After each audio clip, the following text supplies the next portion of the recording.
good morning to you all. Welcome to Sunrise Daily today. I'm Chamberlain. Indeed. What day are we now? It's a Wednesday, We've right? got someone waiting to tell us. I know. It's a Wednesday. This is a beautiful week. Thank you so much for joining us. Good morning. I'm Maupe Yusuf.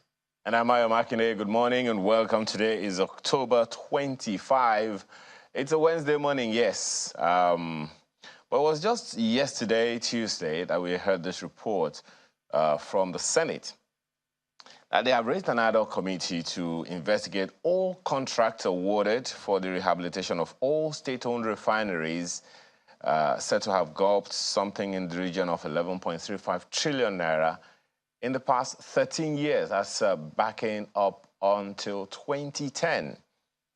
Honestly, the first thing that came to my mind is, Marco, let me copy you, today using our local parlance. The first thing that came to my mind was, not today. Because I recall, look at the stories that you'll find in the news. As far back as 2015, probes have been happening from the National Assembly in particular concerning the things that are happening in the energy sector in our country. In 2010, there was that report also from the Senate. It was January 29, 2020, that the Senate mandated its Committee on Downstream Petroleum Sector to carry out a holistic investigation on the turnaround maintenance expenditure and current state of our refineries. That probe was supposed to be of the NNPC's over $396 million spent on maintaining refineries. I don't know if I missed the news about what came out of that one. What's going to make this different? Markwe, Chamberlain. How are we supposed to know now? I just wonder. How are we supposed to know now? I mean, he said, why is it that when he has mischievous things to say, he'll say, Markwe, let me copy you. Not today. When do I say that, Ayo? But I'll tell you one that I will say, which is what my mother will say when she listens to this type of story. She'll say, Iwoyila ro, or Igbayila ro, as Yoruba people will say. This is when their morning just broke, eh? But, I mean... Whenever they get up, it's their morning, I guess. I guess. That's exactly another saying. That's what Igbo people will say, Abi. Whenever you wake up, it's your morning. So maybe better late than never. It is good, I mean, as you said, that, whenever it is that they have decided to ask these critical questions that a lot of Nigerians have been asking way before now, that, every year before now, we used to budget for turnaround maintenance. What precisely was the turnaround maintenance for in the refineries? I know that we've also posed this question to Labour leaders who are now up in arms with the federal government over the refineries and wanting refineries to work. We posed it to them to say, but your members have been members of Pengasan, the members of TUC, they've been getting paid every year, year in, year out, working at refineries that never produced anything. And the response that we get is, oh, if they didn't even spend money on this turnaround maintenance, it will be in a far worse shape. In fact, when you want to finally go there, there'll be nothing to go back to. So indeed, this maintenance is carried out, maybe on some areas, just to at least keep it in working condition. But the question is, to what end? If it's not producing any results, if it's not having any effect for refineries in the entire country, none is working or none is producing anything that one can say, oh, it's having an impact on what it is that we consume. It's really a crying shame. It's something that we all ought to be embarrassed about. And I think what exactly is even making this worse is that there are people who have been responsible for the budget. They approve the budget year in, year out, with this turnaround maintenance, inside of it.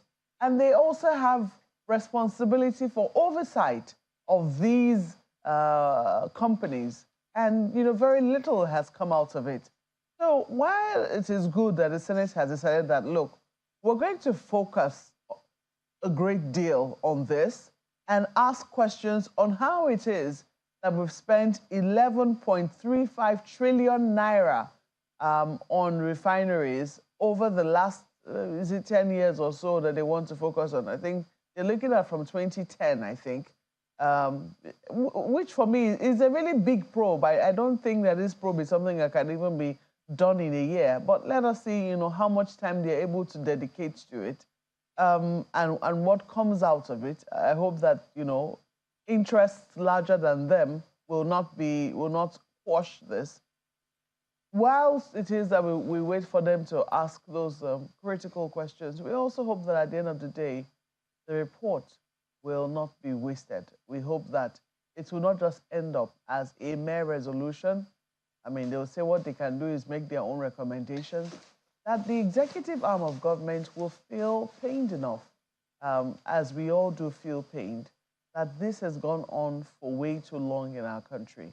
That the report will not, maybe I'm getting ahead of myself, Jimling, and this is me maybe infusing too much hope. But if you feel a little cynical this morning about this, I can understand, and I'm talking to our viewers now, I can understand, but, and I'm sure that we can appreciate it. I don't want to say I share a bit of your cynicism, but maybe we should at least, extend to them the benefit of the doubt of this one and see how it is that we don't have any other Senate, we don't have any other House of Reps. And they're there to represent us. If indeed this question you're asking altruistically, I mean, that's another kettle of fish. But if indeed, then let us see what eventually comes out of it. Let us hope that there will be no other gate that will come out of, this particular, because I mean, we've seen gates in the past. But, Kimberly, I don't know what you make of it. I think I've said all that I can say on this matter. Well, I just looked down a little bit of history, recent history, and it just tells me how to proceed with this one, because I only see what they've done before, and that's what I hope to expect, because, I mean, I like to be proved wrong. And yes, it's important, and they bring to question anyone who's done anything wrong with the maintenance of refineries. Is good. But the thing is, that quest, I stand corrected here, that quest has never really been achieved, bringing anyone to book who's done or who's been involved in one scam or the other with this TAM over the years. And the ones that you guys mentioned earlier as well, which was what they said they spent about $396 million thereabout for that time from 2013 to 2015 thereabout. And we know what happened ever since then. Nothing. And yes, you remember, former NNPC boss at the time, too, Mekanti Baru, said, look, the Warri and Port Harcourt refineries, they discovered that it had not undergone any turnaround maintenance since 2004. Then at the time, they awarded the call some companies in Italy and Japan. They said they turned it down. Then they told us they used local engineers to go about maintaining that refinery, and it was supposed to boost us from, I think, about 400 refining capacity to 700. Look, we all know what's going on there today.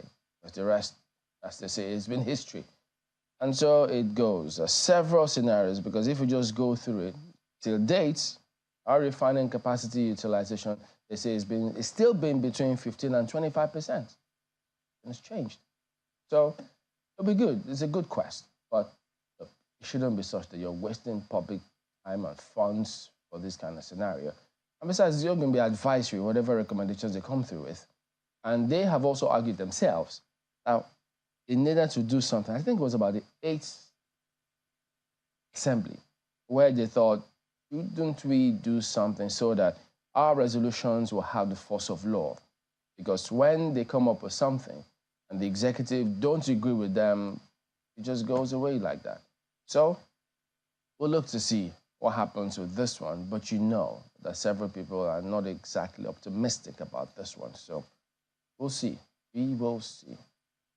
Okay, let's jump right in and take you through some of the dailies this morning, starting with Vanguard here today. They report that Nigeria needs $10 billion annually to fund SDGs as ascribed to the federal government. I know. Can we afford that? And look at the writers. Funding, biggest challenge of SDGs. Private sector must complement government. FG must expand tax net for more revenue. Government needs to leverage on technology to improve services. Infrastructure has to be revamped. UN representative. And we're not short of advice or recommendations. They even say laws in this country. But here we are. We keep going around in circles, in spite of all, after all said and done. So, well. What else can one say? $10 billion annually, is that what I hear? Mm-hmm. 10 billion. Annually to fund SDG. Yeah, 10 billion, you know. $10 billion. Yeah. Which is what we're expecting over the next couple of weeks. Wait. That one you're expecting in the next couple of weeks. Even if he enters, how would you know? Is it entering secretly? When is it coming exactly? They said weeks. Weeks could be weeks. Okay. Weeks is not one, it's not two, not three. It's just weeks. Oh, and by the way, don't forget, we've achieved the aim of subsidy removal, in case you're still wondering. Whatever that aim is. You and I, we're not on the same page on that aim because it doesn't matter if you're using your cars as much, if you're parked it, even if it's 630 per liter or 620 or 613, the aim has been achieved, as we were all told. Food for thoughts. That is Vanguard today. Okay, well, this Nigeria has something else here, and you see the lead story. It's on this refinery issue. 11.35 trillion naira wasted on repair of moribund refineries, says Senate. Orders probe from 2010, yes, indeed, 2010 to 2023. So we're looking at 13 years. We know what to expect. They say it's been wasted. So they want to know why was it wasted? Is that it? From that comment. Page 24 will give you details of this Nigeria. The only thing I can say is also that the Senate will need to question its own former committees on downstream. What did they do? If they're responsible for ensuring that these refineries were working and the monies for TAM were spent, the only committee I can remember that made any impact on that's downstream committee was again in the 8th Senate, as you recollected. I think I was the one headed by Magnus Abbey in the 8th Senate, more specifically. It'll be very interesting for them to also let us know what their former committees came up with. I think it was only recently that Mrs. Obi Ezekwesili had very strong words for the National Assembly when they were talking about a probe. She wanted to know, what has come out from all the other probes. In that case, maybe the Senate too, it may not be out of place. Invite those former chairmen of those other committees. What did you the find public out? is wondering, what happened to all of those ones? Can they come and tell us as well what transpired? So we can have this holistic kind of perspective or view of what actually transpired. Is it that they didn't do anything? It's not possible that they didn't do anything. There you go. So if they did, what happened to it? Pages 2 and 4, though, will give you where the focus is. The orders probe from 2010 to 2023 as 52 reps call for Kyari NNPCL's GCEO sack over poor handling of subsidy removal. Oh. Okay, so... Poor handling. Yes. The president said we've achieved the aim of subsidy removal. Well, I don't know about that. Pages 2 and 4, this is what the reps are saying. Pages 2 and 4 will give you details. And look at the story here. Rape Court sentences Lagos doctor Olaleye to life imprisonment. It was a real touching story to read yesterday. Page 10 is where you get it. Lagos State giving bite to their Sexual Offences Act, Sexual Offences and I think Violence Against Persons Act. So you might want to reach page 10. Hopefully, you know, we all will be found on the right side of the law, and this sentence will act as a deterrent to people who are guardians of minors, you know, to ensure that they treat them well, they treat them right while in their custody. Will step on toes. FCT Minister warns ground rent defaulters.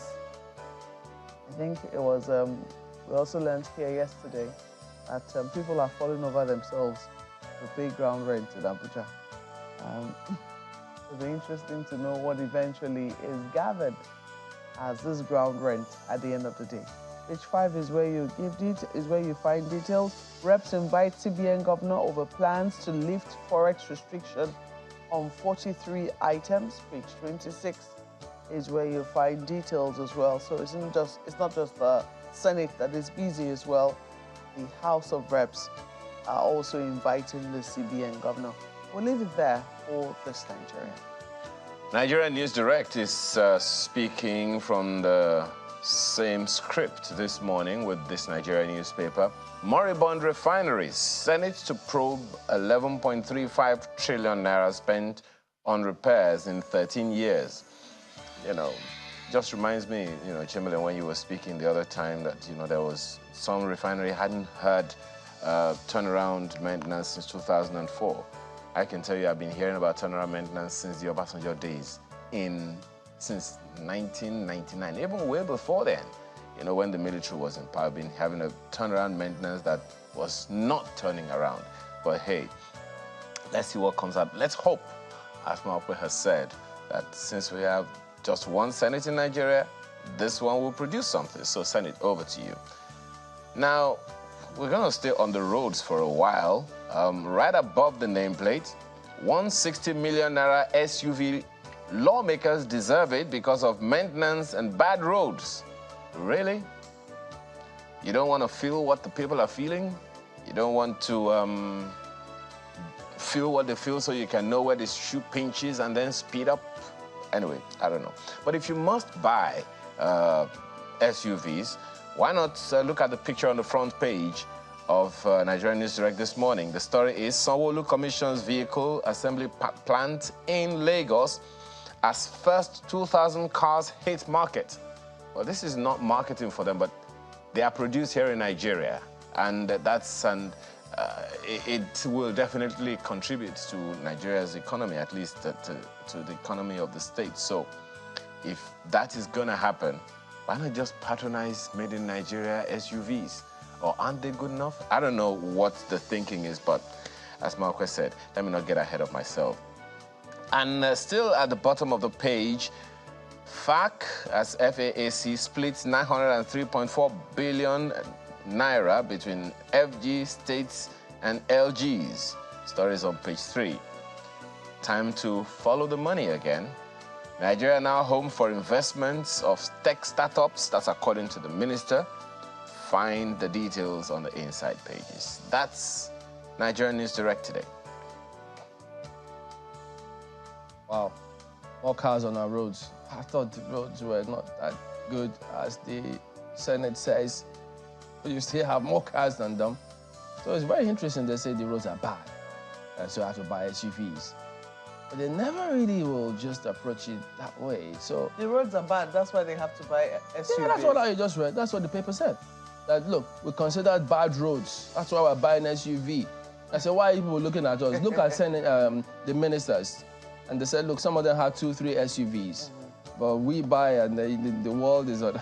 Oh, God. Which is what you know, Chamberlain, I said this yesterday. Wow. I think I said it yesterday that, you know, when this comes up, you know, I believe very strongly that this is exactly what they were going to say, that they can then say that, oh, but look at the executive arm.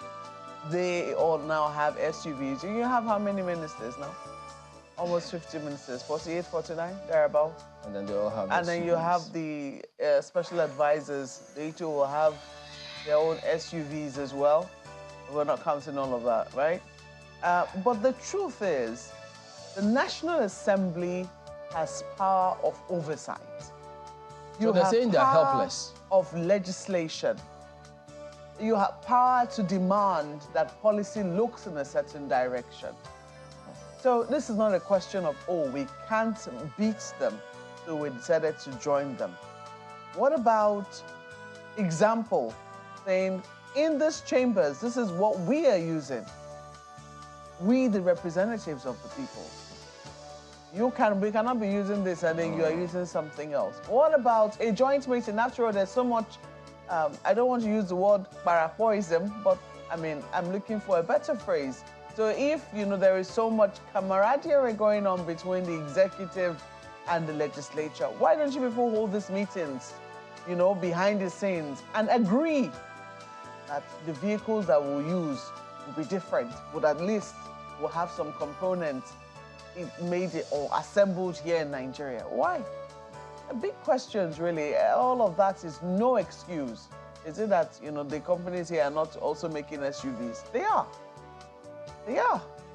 What about those lawmakers that are supposed to be on the side of the people? Did anybody read? I've been searching to see if anybody rejected it. Lawmakers that say they are not on the side of the people? Well, you have political parties who went there say, no, we don't want this waste. You must be prudent. Has anybody returned it? I'm searching for any of such to see if no, the people don't like this. So I'm going to return my key. I haven't seen that yet. And besides, we didn't even hear any protest on the floor. Which protest? We didn't even hear any motion. But wait, if they all go about this way, receiving an SUV, buying, will they ever be in a position or welcome the thought of trying to compel the authorities, the executive at different states, to work on a transport system for the people?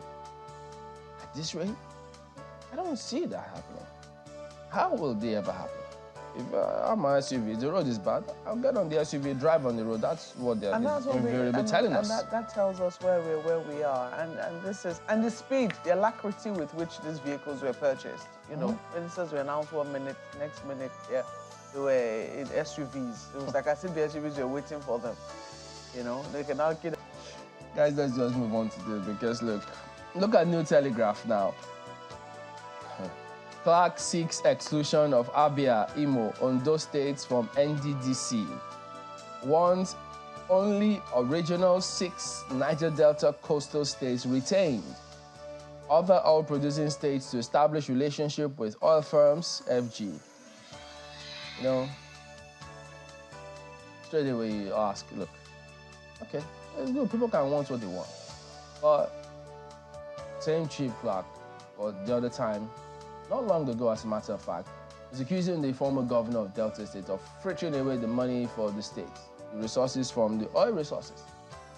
And so, has all of those loopholes been fixed now? Is everything okay now? So the basic thing is this.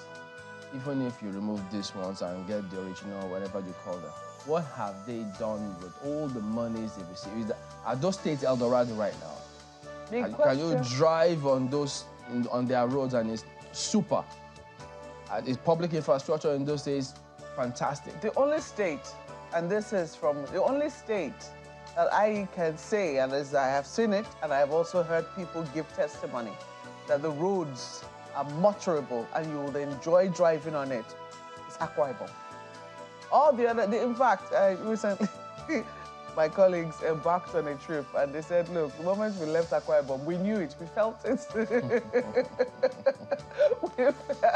The moment we left it, we knew it immediately that we're out of the States. I mean, I think whatever it is, whatever criticism we offer, the governors, because this has been like a trajectory, the governors of Akwa Ibom, I think that, they also deserve some praise in that regard, that they have done well in terms of road infrastructure in their state.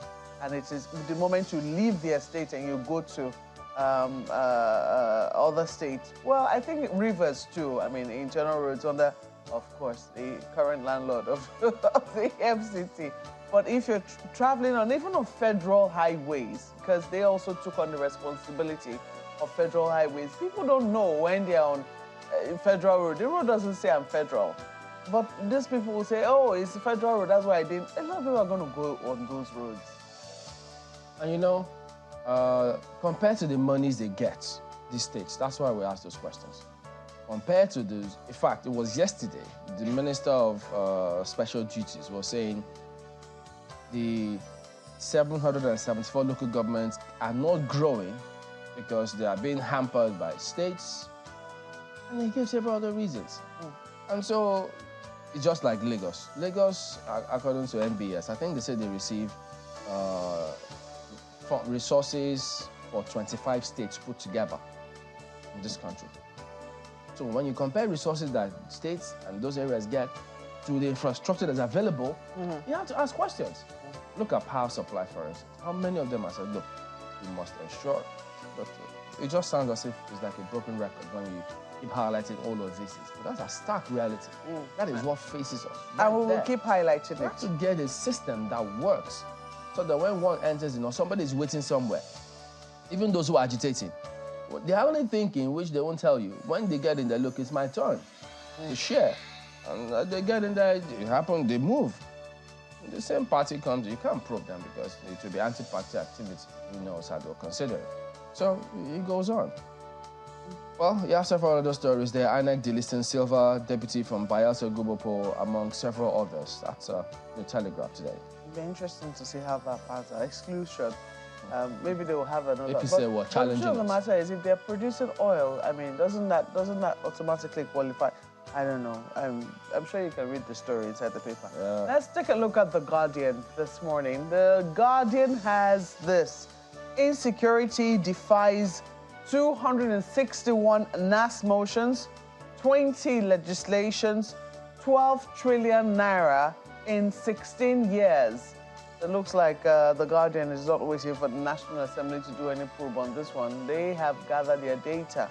Insecurity defies 261 NAS motions, 20 legislations, 12 trillion naira in 16 years. Look at how many lives they've been able to gather as the data, 71,449 lives claimed nationwide in 16 years. Oh my. Okay,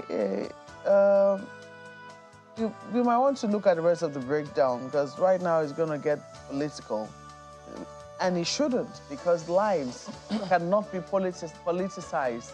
Fortunately, It's not PDP life, APC life, Labour Party life. There's no such thing. They're simply lives. But this is what we now have. The data is right there on the front page. Maybe people will want to take a second look at it. Hopefully it would not be so that we can make politics out of it, but because we're looking for solutions. Take a look at all the stories here. Senate reopens probe of 11.35 trillion naira TAM cost, 1.6 trillion naira loss on refineries. That is also there for you. Corporate Affairs Commission uncovers 189 fake companies. That is also there. And look at how much we spent on education. Despite 6.5 trillion naira spent on education in 7 years, federal government laments poor performance. Page 3 is where you find details. Why? Okay. They identified the reasons. What are they going to do about it? It will be on page 3 for you.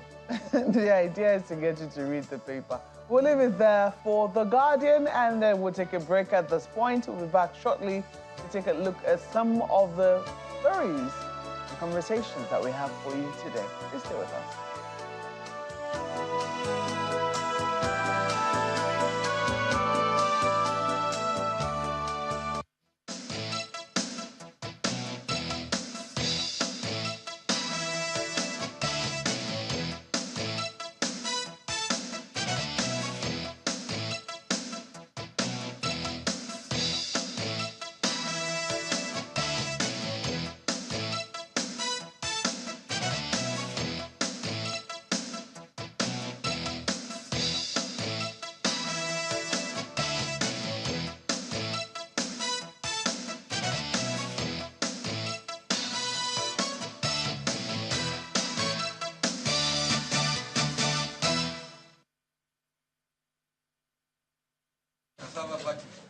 This meeting with leaders of political parties in Abuja is at the instance of the INEC chairman, Professor Mahmood Yakubu, to brief the political parties about the preparations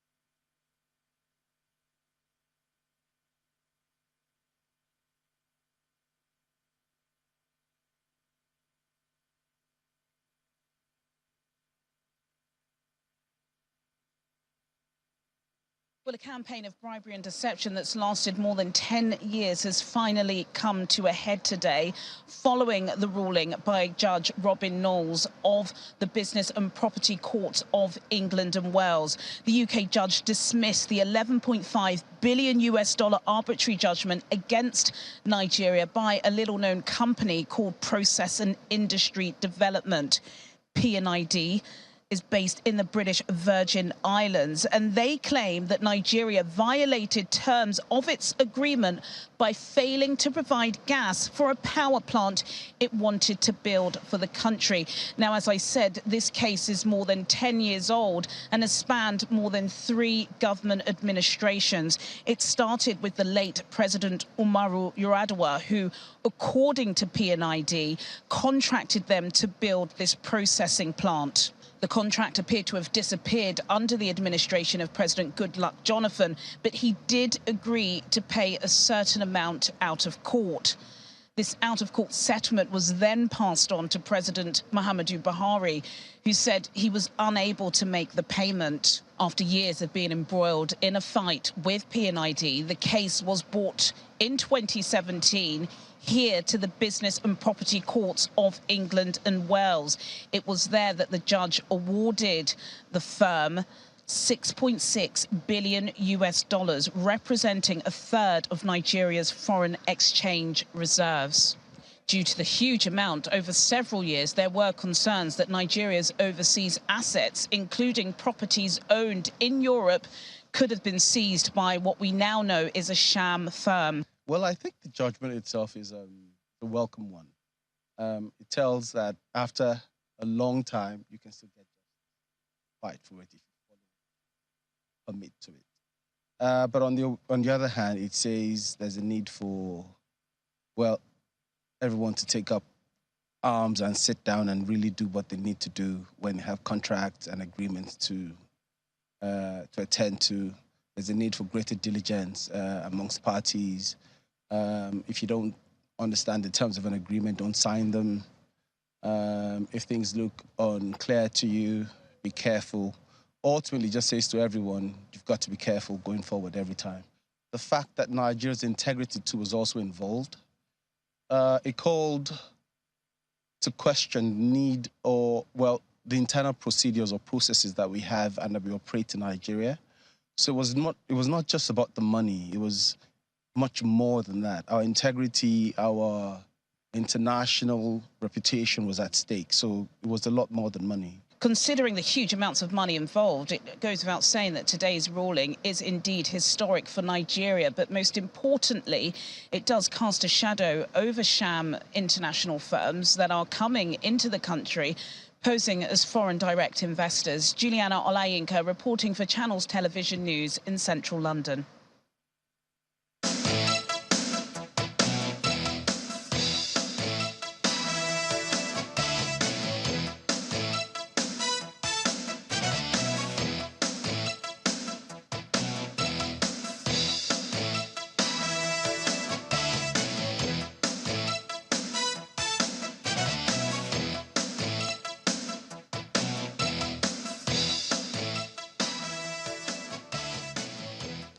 Thank you for staying with us. Conversations around this P&ID case started as far back as January of 2010 when Process and Industrial Developments P&ID Limited signed a gas supply and processing agreement, GSPA, with Nigeria to develop a processing plant in Calabar Cross River State, while Rilwani Lukman was the Minister of Petroleum Resources. That was at that time. So over the years, of course, as you know, the case has been legal, has been business, and has been energy sector, depending on who is talking about it. This morning, we have Professor Yemioke, who is a professor of energy and electricity law at the UNILAG. He will tell us which part interests him this morning. Thank you for joining us today. My pleasure. Thanks for having me. First of all, how does this come across to you?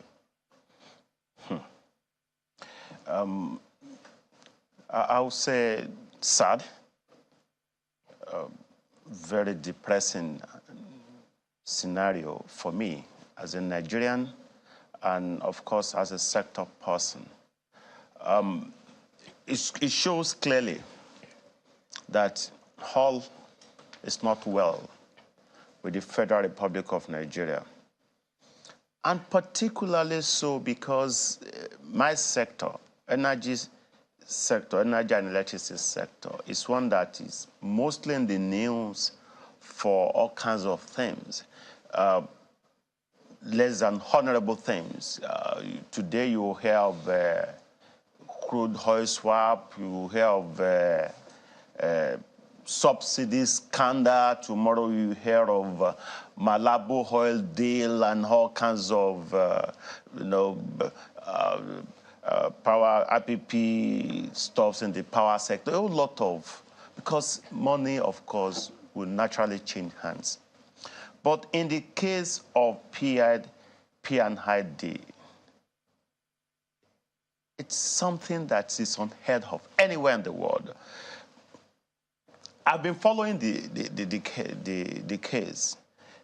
It shouldn't even have happened in the first instance. No, when we had the NLNG, it was transparent.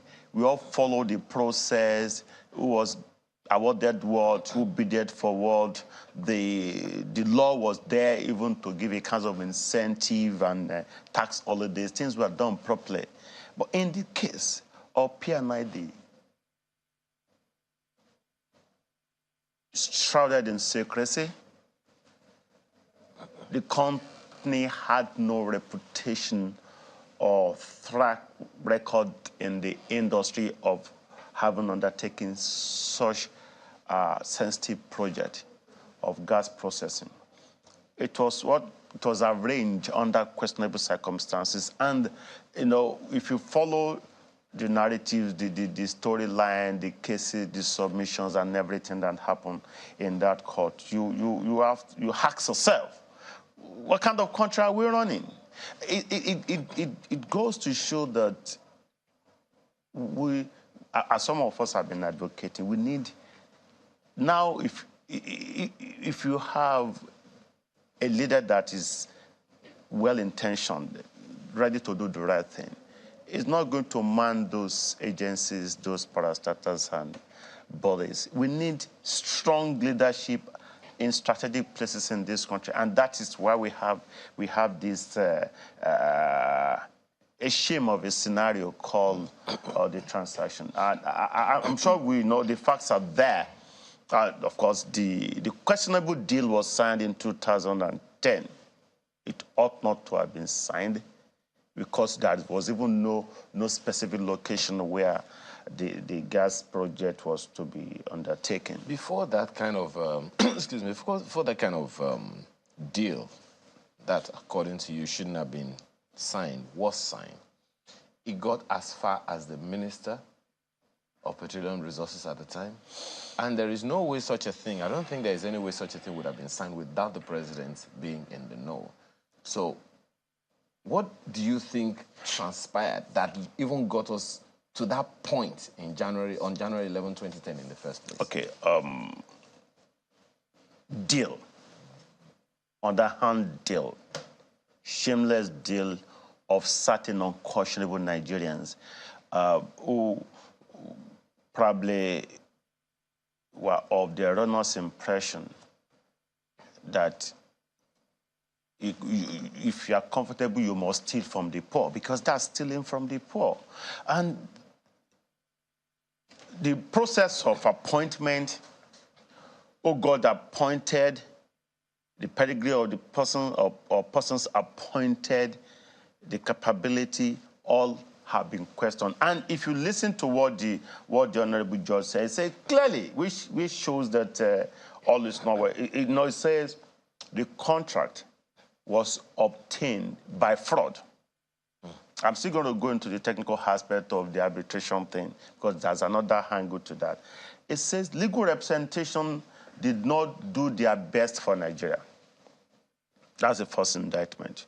Legal representation, perhaps not fraudulent, but did not do their best for Nigeria. The judgment also indicts politicians and civil servants, says they're culpable because they failed to ensure that the Nigerian state was represented in the arbitration, or properly represented in the arbitration. And the third one was that even if P&ID was not dishonest or fraudulent, the fact remains that Nigeria was compromised. So who compromised Nigeria?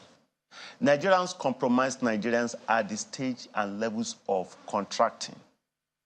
Of course, we all know what happens, the toppings, the fraudulent toppings that we get, and the needless favoritism that often play out in awarding contract, even in appointing people to sensitive offices. From what you know, yes. And I'm glad that you brought out the angle of what the justice said. Yes. From what you know, before such a thing would even go as far as it went in 2010, which ministries, departments, and agencies of government are supposed or were supposed to be involved? Which persons or officials of government must sign on before it even gets to the point of the minister? If that's something, I mean, from what you know, what should be the proper process? The buck stops on the table of the president. And that's why some have argued, I'm not of that view anyway. Some have argued that, well, whatever happens in the petroleum sector, then you should hold the president responsible, because we've always had a sitting president being the substantive minister for petroleum resources in Nigeria. So we have Minister of State or petroleum minister of State or special advisor to the president on petroleum resources and all kinds of things. It was a deal perpetrated by powerful cartel. And that wasn't the first time. What I'm saying is, that was not the first time. We have documented history of sensitive, high-profile fraud in the energy and petroleum sector. No, you're not still answering my profession. The president, okay, let me go specific. Okay. The president. Before he gets to the president, before he gets to that level, I'm almost certain that there are some people, bureaucracies. Yes. Let me be honest with you. Even before procurement, of course, we didn't have the procurement act in place then. Those were new development. There is the Department of Petroleum Resources. There's the Department of Gas Processing. They have Environmental Directorate. They have all kinds of directorates at the level of the NNPC. This deal was struck at the level of the NNPC. NNPC was a conflicted entity. Now we're trying to do it right. NNPC was a going concern until recently. NNPC was also a regulator. How can you be a business entity trading in a sector and you are also the regulator? Until we have the new Petroleum Industry Act signed, I will try to unbundle that. So the configuration, the structure of the then NNPC was kind of susceptible, vulnerable to this kind of fraud, because it was a kind of top-down bureaucracy at the top the management committee brings somebody, not only in days. Have you heard of a lot of void blocks that were awarded to people of questionable characters, people who really had no feasible business or businesses in Nigeria, companies that had no known address in the country being awarded oil blocks? So it was easier because it was a monopoly from the directorate, the appropriate directorate in the NNPC, to the Minister of State or advisor on petroleum, to the president. Because all other technical details, of course, you know, the buck stops on the table of the boss. NNPC was a kind of powerful monopoly that wasn't efficient then. It's still powerful now, but then I'm sure things will be done differently. But if you look at, okay. So we'll look at you want to go to the technicalities now? Yes. Before we go there, there's the issues that you have raised now. It also brings to mind something that the president said. So I want to ask a question along that line. So the president, through a statement, said the landmark judgment proves that nation states will no longer be held hostage by economic conspiracies between private firms and solitarily corrupt officials who conspire to extort and indebt the very nations they swear to defend and protect. Do you see a probe by the federal government? Do you see the federal government initiating any kind of probe, be it at the executive level or the legislature, to find out that what happened at this point? If, as you said, from the judgment, politicians have been indicted, civil servants have been indicted, do you see a probe coming? Do you think there should be a probe by government? Let me say and confirm that I'm aware that not a probe, investigation had commenced long before now. I know the particular lawyer who represented the Nigerian state in that arbitration had routinely been picked and reporting at the EFCC for questioning. And a lot of revelations had been made. I'm a lawyer myself. I'm not here to indict my colleagues. So, I mean, it's still at the level of investigation. Let's leave it at that. But there are, of course, it would be huge, a serious disservice to the country if there is no probe. Because we need to send appropriate signals, strong signals that you don't get away with this kind of fraud on the nation. It's bad enough that Nigerians are the ones perpetrating this fraud on Nigeria. Because it will be difficult for a foreigner to come and get licenses, approval, this kind of deal, without unholy collusion from the inside by powerful officials. So I expect a fearless, thorough, sincere probe of this shameless deal. It's painted the country bad. There have been cases like that we read, that we researched, but this spotlighted the country in a very bad light. Okay. And not this current administration anyway, but by previous administration. There must be a probe. Nigerians are going to ask questions. You and I'm sure channels will continue to, of course, follow this, because it's not about to die now. The news is not about to die now. So let's now go to the technical aspect of it. Sorry, if you don't mind. My colleague Maokwe is very interested in this conversation and has a question or two for you. Maokwe, go ahead.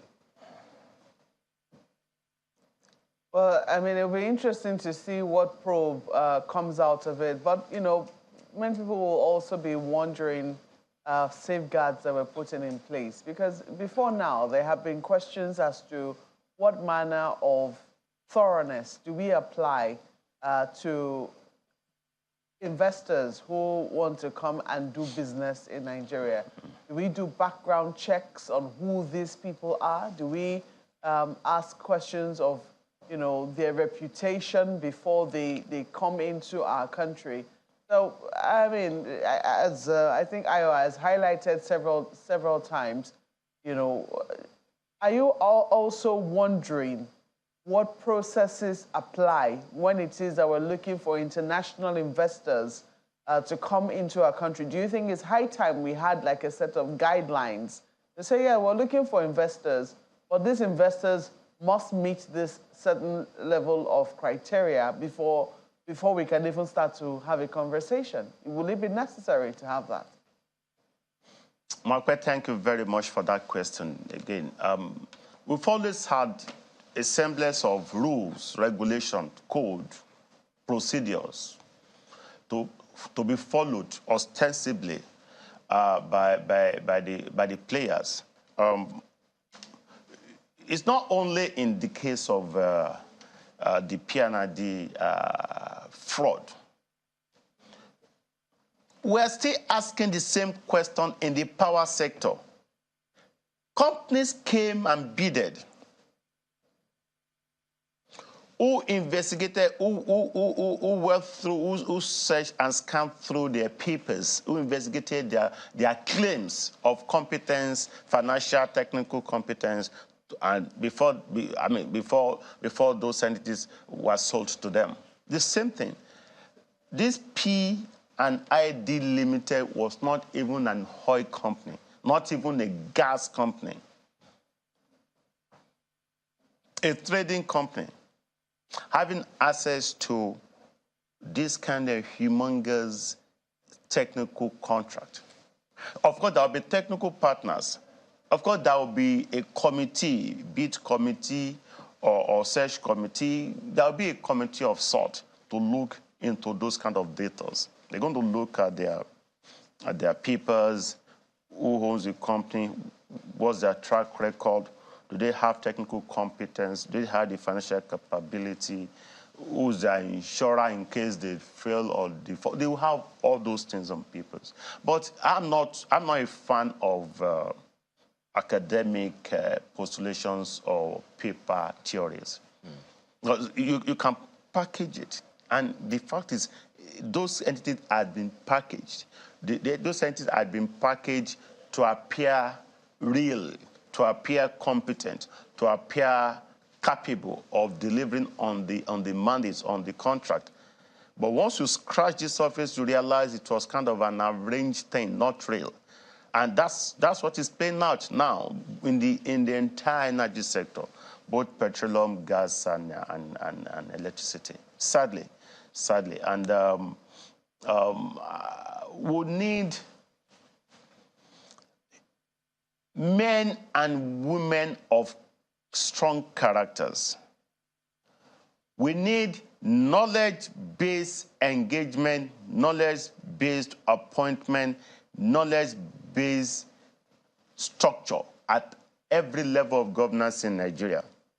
This, I will say again, is not about the president. It's about the officials. It's about the bureaucracy. It's about the civil servants. It's about the lawyers, the arbitrators. It's about our own structure, our own bureaucracies, our own institutions.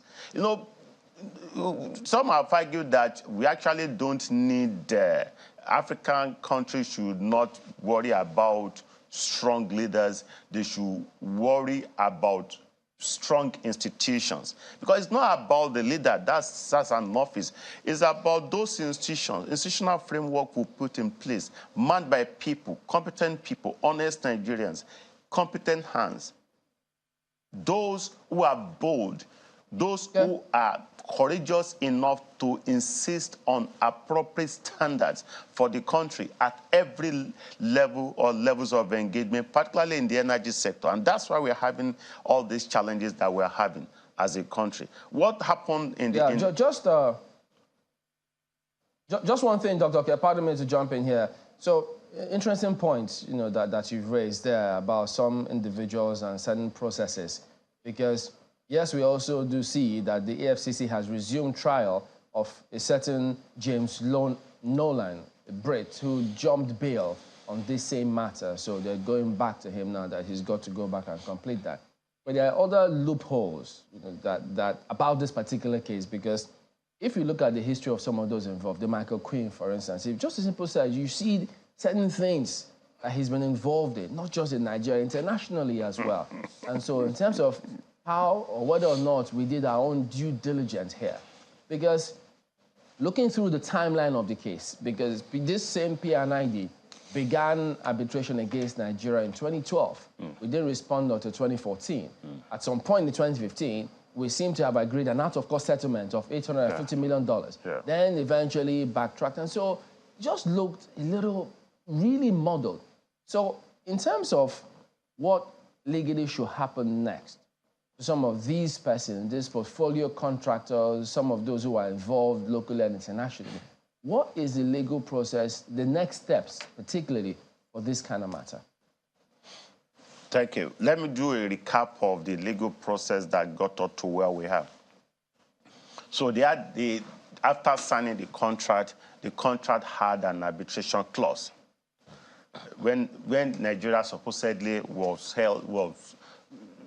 argued that Nigeria failed or breached their contract for gas processing, ostensibly awarded to P&ID. So they filed notice of arbitration, and they went to sleep. So things happen. Once notice of arbitration is filed, the next thing you do is to start to appoint your own arbitrator. Even in practice, we know a situation in which a litigant will file a suit against yourself or your company and get somebody in-house who serve him or her the process on behalf of the company. The staff will stamp it, acknowledge receipt, put it under the door, under the lockers, and then give it to the other side. They will now use that to do proof of service. Then the court will say, oh, they've been served. So the court will proceed, and judgment will be given against your company. And your company will be wondering, we are not served, we are not represented. What happened? But somebody had colluded in receiving the document and acknowledging service which they use for proof of service. The court will look at it and say, oh, they were served. There is proof of service in the court's file. You now have to be dealing with post-judgment issues. This is what was happened in that case. Of course, they got their home person as the arbitrator. Even at the level of representation, they didn't do what they ought to do. And in arbitration, you see, once an arbitral award is given, you can challenge it from being enforced. So they sought to register it in Nigeria. That was when the Nigerian government woke up. They filed a suit at the federal court, say, oh, no, this one is not enforceable in Nigeria because it was procured by fraud. They were able to prove fraud at the federal court. And they now use the judgment, the ruling of the federal court to stall enforcement in England because Nigeria had global assets. So they could register it and enforce it against Nigeria and in wherever we have assets. You know, so what happened in that case was collusion, pure collusion. And again, I mean, you said something the other time that there is no way this is going to end anytime soon. It's not about time. You know, this is quite an enlightening conversation that we have had. One thing that I'm just hoping is that names will be mentioned. Certain specific people will be called out and the needful will be done to ensure that this kind of thing doesn't happen again. Because as Kimberly also mentioned, yes, we need to see through this process. We have to. That's because part of the it's all now. A number of lawyers are involved. Some individuals are involved. Some people, persons, powerful persons or not so powerful anymore, persons at the level of the old NNPC, and other politicians are involved. Okay. So if you scratch very well, then you already made the something point. Under the yes, that it will be a disservice not to probe. I guess the ball is back in the court of the federal government. Thank you so much this morning. Professor Yemioke is a professor of energy and electricity law at the University of Lagos. Thank you again for your time this morning. Thanks for having me. There's more after this break. Do stay with us.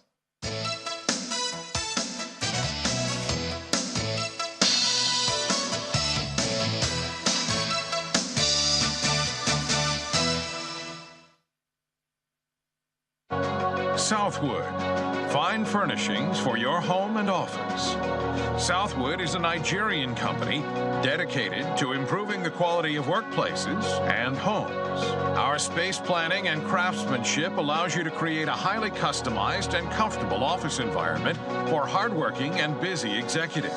Southwood solutions are perfect for today's flexible work cultures. Teamwork, transparency, collaboration. A well-designed and comfortable work environment is proven to increase productivity and morale. Our elegant home furnishings provide the ultimate in comfort and quality. Southwood, furnishings that shape your world. Visit us today at southwoodnigeria.com. Email us at furniture@southwoodnigeria.com or call 0700-FURNITURE.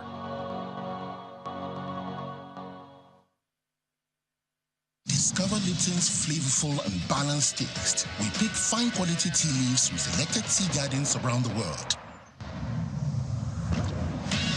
to give you Lipton Yellow Label's flavorful and balanced taste in every sip.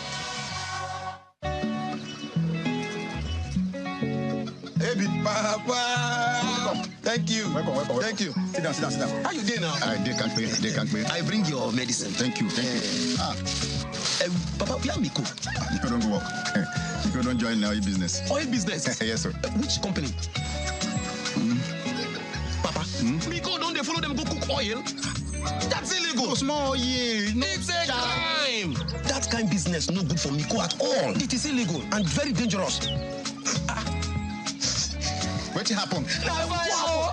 Papa, na fire for you with the cook oil. Who just hear stuff from nowhere?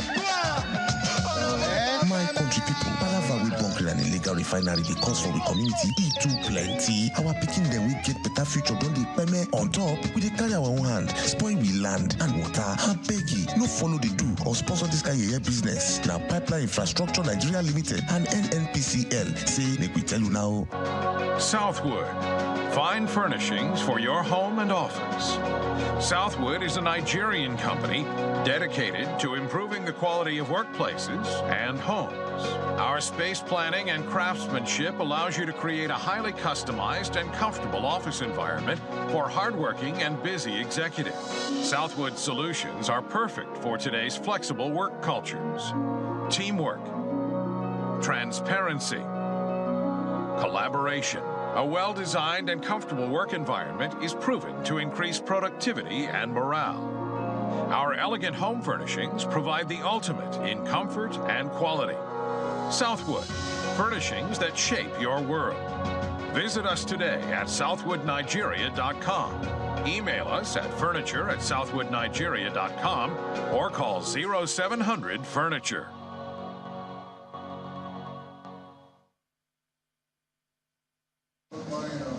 The president arrives for the meeting with the chairman and members of the Presidential Committee on Fiscal Policy and Tax Reforms. The committee, which was inaugurated on the 8th of August, was set up to address some of the fiscal challenges confronting the country with an emphasis on fiscal governance, tax reforms, and growth facilitation. After the meeting, the committee informed State House correspondents that they had submitted a report on some quick wins to the president and will now focus on critical fiscal reforms. Multiplicity of taxes. We have over 60 taxes and levies officially collectible by federal government, state government, and local government. Unofficially, those taxes are over 200, making life difficult for our people. So the objective we have, and that's what we're working towards, is to bring all of that to a single digit. So the taxes at all levels of government combined, we think should be less than 10. The implementation of some of these recommendations would require some legislative inputs and constitutional amendment. So we're speaking to traders, Matan, and they said to us, people selling pure water in the market collect, they call it tickets, 7 tickets every single day. Why should someone who is just trying to, hawk pure water to keep body and soul together have to pay 7 taxes on a daily basis? It doesn't make a lot of sense to us. So now we are at that phase of rewriting our laws. The special advisor to the president on media also informed journalists of the president's directive upon receiving the report. the President directed the Special Advisor to the President on Policy Coordination to liaise with the Secretary to the Government of the Federation and the Chairman of the Tax Policy Review Committee to ensure that the recommendations of the committee are swiftly and immediately implemented across all ministries, departments, and agencies of the federal government. He emphasized the president's clear position that care must be taken to protect the most vulnerable segments of society. According to the special advisor, the president has also directed that the recommendations of this committee should be made a top priority for consideration at the next Federal Executive Council meeting. From the State House, Landry Lassese for Channels Television News.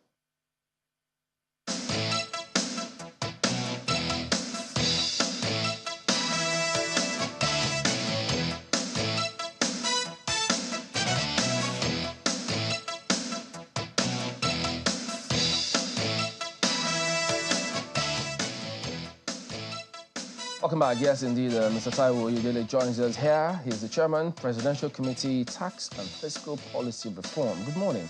Thank you for coming on today. Good morning. Thank you for having me.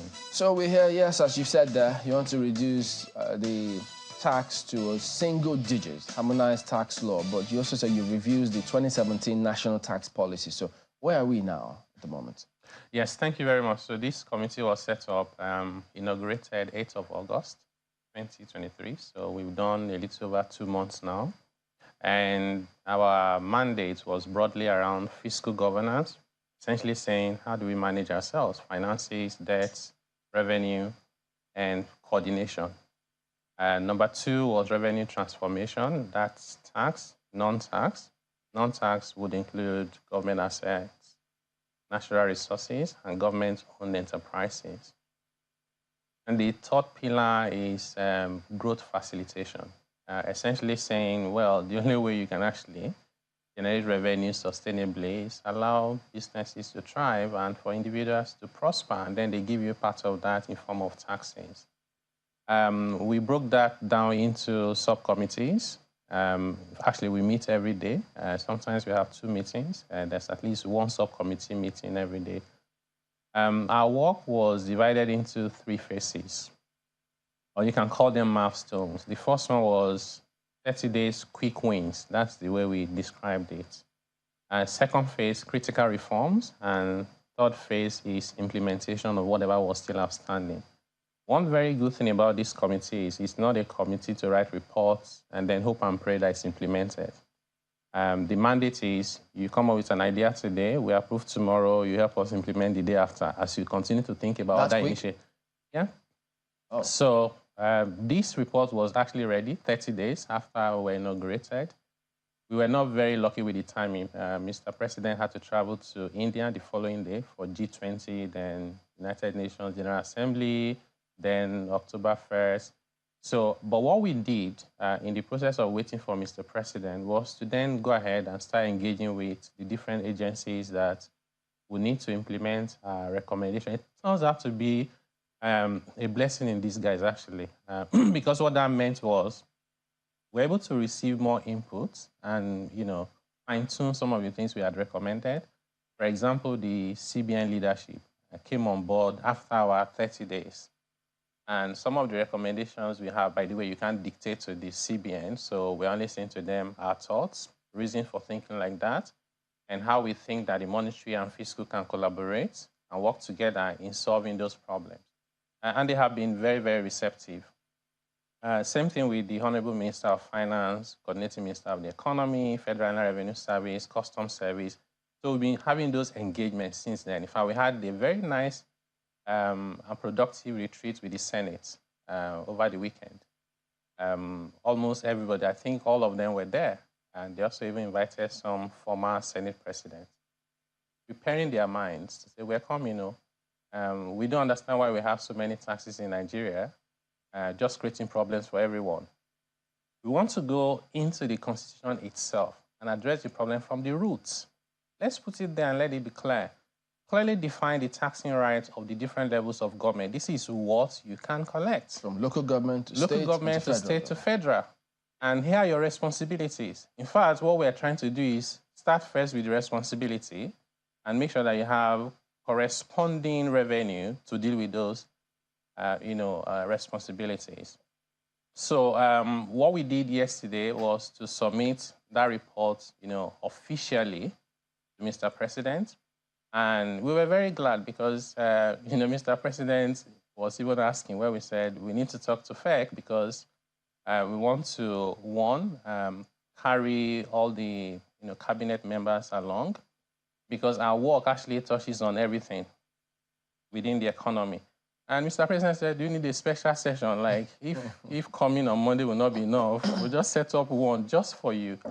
That was very good. And the Senate, like I said as well, the retreat they had was solely on our work for 2 full days.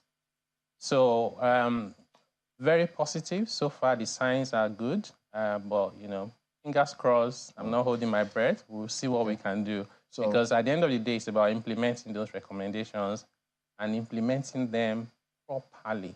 So we'll look at some of the other phases next. But pardon me, but so what should be expected, either from a normal taxpayer or a business at the end of the day with this? What should they expect? Because sometimes, I know you know the challenge of implementation, but ideally, what is the mindset?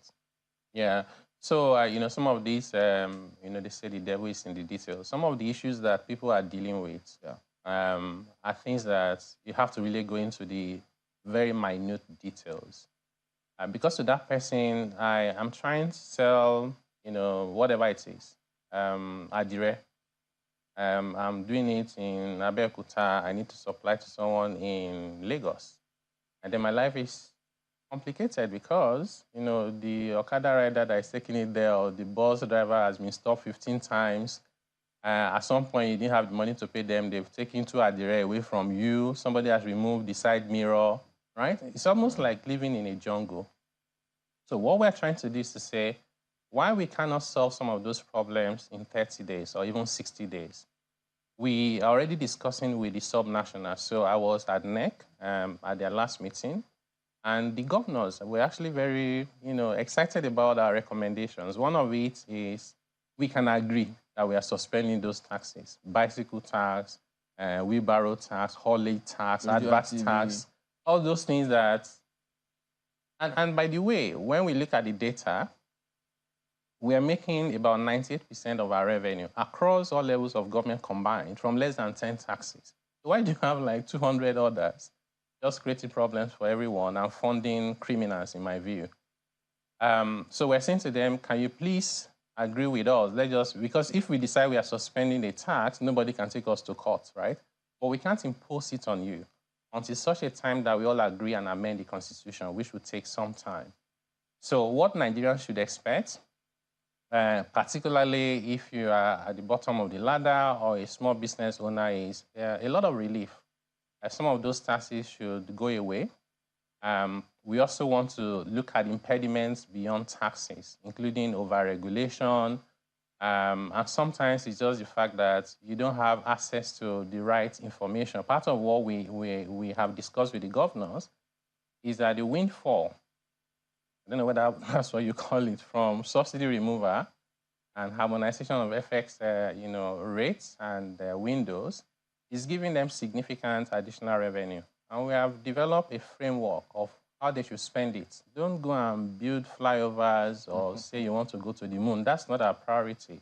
We have seen that our people are in multidimensional poverty because of access to health, education, safe drinking water, food security. Those basic things, let's start with that. Why don't you do road from farm to market so they stop wasting and losing 60% of the tomato they have worked hard to produce? Can we do solar power storage? Can we do vocational centers? Can we do for skills and so on and so forth?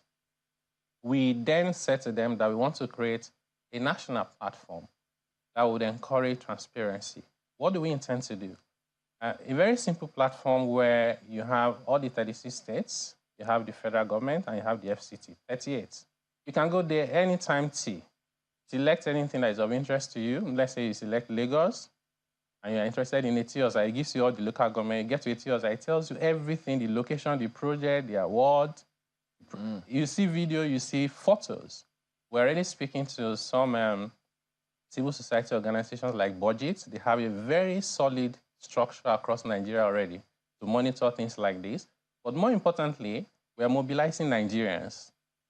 Somebody would then visit and take a photo and say, this is an audio project, it does not exist. Put it there, we validate it. So, those are some of the interesting things we are trying to do, because it's not just about taxes and revenue. I even think that the bigger conversation is the quality of spending, or whatever little money we're making. Well, interesting you mentioned Budget. I remember that they have something called Tracker, which they used to, monitor projects across the country, and they use ordinary citizens to, check those projects in their communities. But I have been very interested when you mentioned people down the ladder as some of the prime examples that, you're working to make life easier for. You gave the example in that report of somebody selling pure water and, having to have 7 tickets in one day. Did that come from a result of your own, when I mean own, I mean your committee's research on what exactly the life of the common man was? Yeah, thank you. So thanks, Malcolm. So we have, people from all walks of life in the committee, and in our secretariat we have about 30 people. NESD alone gave us 10. Joint Task Board, another 10, and a few other organizations. And then we have 46 students from 23 institutions across Nigeria, and that were also co-opted. So altogether, the strength of the committee is well over 100 across all the states in Nigeria. In addition to that, what we have done, even though we said this was phase 1, quick wins, intentionally, we're not supposed to start engaging with everybody because you couldn't do that in 30 days. We wanted to do things where there's general consensus as to what we should do, just that nobody did anything about it. Despite that, we've also been very, very deliberate in engaging strategically with some of the people that we think will be impacted by what we're trying to do in this first phase. Part of that was MATA, the market traders people. So they said to us, these are the things we're dealing with, and they gave that particular example. Also in my, previous life at PwC, these are things I did as well. Of course, those were not clients of PwC. They couldn't pay PwC, but out of my personal interest, I went to Alaba, I went to Onisha Market, I went to Balogun. So I have related with people, real people, just trying to earn a honest living. And their lives have been frustrated. There was a woman who, after, her account was frozen because somebody just took the turnover in the account, calculated VAT and withholding tax. I said the woman was owing XYZ, and then they froze the account. And the woman had just borrowed the money. So, sometimes you want to shed tears. Like, why are we doing this to ourselves? There's also a story of a woman, a tailor. You carry the base of the machine, you put the top together, you get there, put it somewhere, put it on top, and you hope that people will show up. There was no money for transport fare. So she trekked to the roadside where she did the work. And then the first person that showed up said they were from local government and she needed to pay 400 naira. And the woman said, well, I have not 1 naira. Can you please wait until evening? And they took the head of the machine and ran away. And she started crying. So this is, you don't want to imagine what those people are going through. And they have no means to defend themselves, right? They cannot hire lawyers. They don't even understand what the law says. So they can't even say whether you're wrong or not. At best, they start begging you, say, okay, madam, pay 300. They'll pay and then thank you. That's so unfair in terms of what we've been doing to our people. That's why we are really prioritizing those people. So even though we didn't have enough time for engagement at this phase of our work, we still engage with them. We are now at a phase where we've started our public consultation, and we want to meet with everyone. One of the groups we want to meet with are Nigerians living with disabilities. And to be honest, one thing that I remember today, and it gladdens my heart every time, is there was a man on a wheelchair, and then he stopped me. He said, are you Mr. Taiwo? And I said, yes. And then he already opened it on his phone. And he said, were the one that posted this, and it was my post on how we engage with people living with disability. And he said, thank you for remembering us. We're working on our submission and we'll send to you. Right, so that engagement, even Nigerians in diaspora, we listen to them, farmers, traders, multinational investors. That process is just commencing. As soon as we publish the platform or just sending in submission, within 3 days, we got input from all 36 states in Nigeria. I was amazed myself. So we'll do extensive consultation. We'll go to Nigerians and explain to them what we have been asked to do. We'll listen to them so they can give us their input. How do you intend to do this engagement? Because I think that's going to be the biggest challenge. Absolutely, absolutely. So we are trying to do that in a way that we do not leave anyone out. So we have a website, dedicated website. We've created some simple forms. You go there, you can fill it out.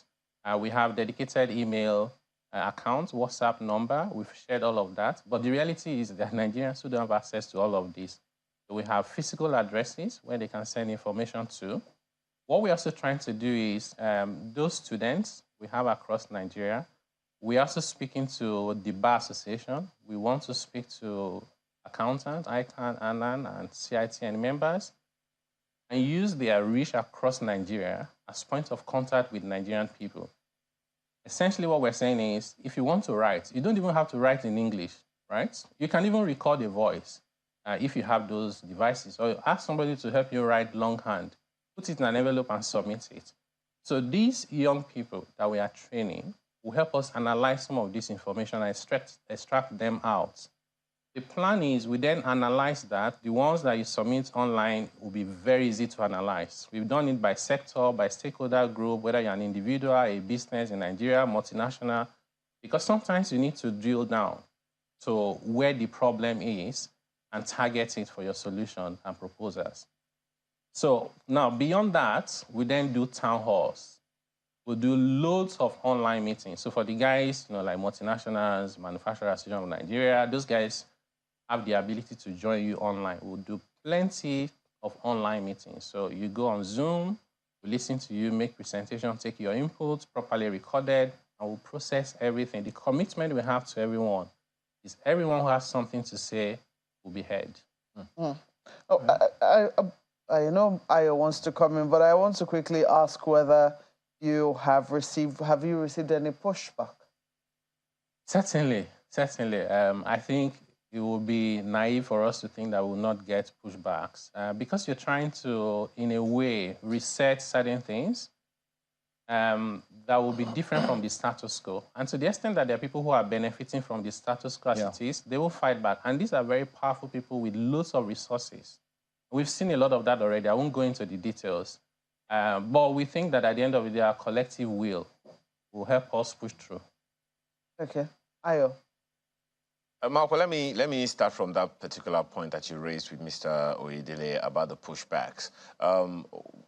Just about a few weeks ago, that perhaps, is it one of those pushbacks, the information that came from the FIRS that some amount of money was paid to your committee? I know you put a statement out at that time, but is that one of those pushbacks, or it was just a misunderstanding? Yeah, thanks, Ayo. So one editor, said to us that they were being offered money to write against the work we're doing. And I said, well, we expect that. Up to you if you think that that's worth your conscience. So the issue about the budget for my committee, I think, it came out from a newspaper report alleging that the former head of the FRS had approved some amounts illegally, and then in the process they mentioned the Presidential Fiscal Reforms Committee. Initially, I thought I would just ignore it. And later I said to myself, because even members of the committee were saying, members of my committee were now asking, you didn't tell us about this. I said, okay, if you don't address perception, it can impact on the work of this committee. Once people start having, you're just like them, so why should we listen to you? So I thought to then put out that very elaborate explanation that the bulk of that money, which we haven't even spent, was something we requested that should be included in our budget because it was a project that I have been involved with the Joint Task Board for 3 years now. It was a session that was hosted by former President Buhari. They call it a National Task Dialogue, and I was invited to speak. And there I said to them, you know, we're facing shadows that if we really want to solve Nigeria's revenue problem, focusing on tasks particularly, that you need intelligence within the system, such that you don't have people in the task net with one finger. So if you are worth 100 million naira, why is your tax 2,000 naira, right? So that process of getting intelligence, which is what most countries are doing, small, big, and large, you know, countries are doing it, so Nigeria can. So we came up with that idea, we call it data for tax. The other good thing about that project is it helps you to identify who is poor without having to ask people. And you can immediately transfer money to their account if they have bank account, or transfer to their phone like, you know, food stamp. So it's also good for planning. So we then explained to say, we haven't spent the money is there. Nobody is, you know, I'm not even being paid. I was asked whether I'll be, you know, I want to earn a salary, and I said, no, don't pay me because I know you can't pay me. If you pay me the amount that I think I deserve, nobody will believe in this committee anymore. They will say I'm stealing money. So let it be known that you're not paying me. And then there'll be no doubt as to the commitment and sacrifice that myself and members of the committee we have decided we will make for our country. Okay. Well, just one more thing, one or two other things here. Part of what your report has been analyzed to do as a quick win borders on the 43 items on ban from accessing forex in the official market, and as well as a fiscal policy review of other items prohibited for imports in Nigeria. How is that likely to happen? I know you are still waiting for the president's green light on execution, but speak to us about those, because a good number of people are wondering, how can you unban things that can be produced in Nigeria? Yeah. Thanks a lot, Ayo, for asking this question. So part of what we're trying to do, working together with the monetary authorities, is to say, why is it today that we have what we call the parallel market? And you can call it the alternative market. And that market decides for us something as fundamental and critical for our economy as the exchange rates. Today, you know, you can move. I was speaking to a friend yesterday who said to me that she called someone, I think BDC, and said, you know, I have some dollars to sell. What's the rate? But said, we don't know the rate. Tell us the rate you want, and we'll find someone who is willing to pay that amount. And by the time you close in the evening, they say that's the exchange rate for today. And tomorrow we start from that point, right? Yeah. Completely ridiculous. So the plan we have is a plan that says, why don't you take all the legitimate transactions out of the parallel market? Because we ourselves as a country, we have given legitimacy to the black market, and we call it parallel markets. If you take everything that is legitimate out of it and leave behind illicit transactions and speculative demand, that rate can be 5,000 and nobody will report it.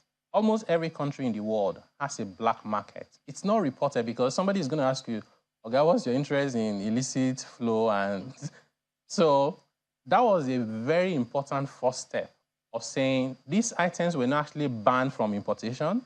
They were only just banned from accessing FX in the official market.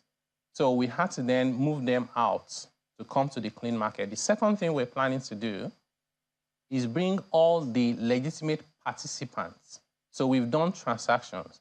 We'll do participants. Whether you are BDC, whether you are fintech doing some apps, whatever it is, we'll bring you in. The CBN will introduce their rules for registering you. Doing FX transaction will be much simpler than it has been. And that way, we have a sight of what everybody is doing. That's number one. Number two, you stop the arbitrage. What's happening now is some exporters said to me that they have money abroad, but they wouldn't bring it in. And I said, why? They said, well, the rule says they must give it to the CBN. CBN will collect it at 770-something. When they now need to import raw materials for their manufacturing, they can't find in that official market.